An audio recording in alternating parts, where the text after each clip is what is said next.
नमस्कार सगळ्यांना. तर आज मला जायचं आहे माझ्या गावाला आणि ते कुठं आहे, कसं आहे हे तुम्हाला आजच्या या मिनी ब्लॉगमध्ये मी दाखवणार आहे. सगळ्यात पहिल्यांदा तर मी घर आवरायला घेतलं, कारण की खूप राडा पण झाला होता आणि झोपेतून उठले होते, म्हणून आधी घर आवरून घेतलं. त्यानंतर ना आमचा असा विषय झाला की आता निघायचं आहे आपल्याला.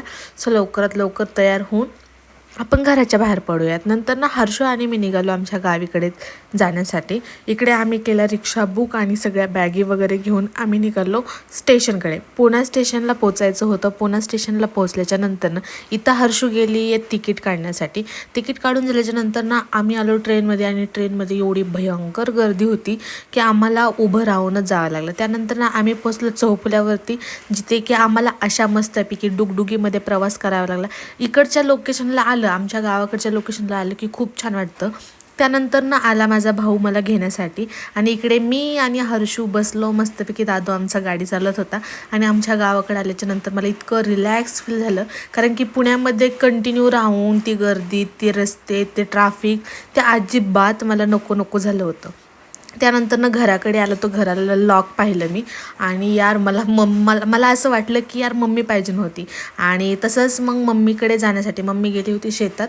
तर आम्ही आता हे आहे आमचं शेत. ह्या शेतामध्ये आम्ही लावलं आहे फ्लावर आणि दुसरी गोष्ट ह्याच्यामध्ये अजून एक लावलेली आहे, तो नॉर्मली मका लावलेली आहे आणि ऊस लावलेला आहे. तर अशा प्रकारची आमची शेती आहे आणि मम्मीला द्यायचं होतं सरप्राईज. मम्मीला माहीत नव्हतं की मी आलेली आहे. तर मी इकडे लपून बसले होते आणि इकडं होता संग्राम उभा, की तो मला सांगत होता की मम्मी येईल नाही येईल. तिला काही सांगितलं नव्हतं. इथं बराच वेळ गेला, मला बराच वेळ उभं राहावं लागलं. आणि इकडे तुम्ही बघू शकता की संग्राम पण बसला.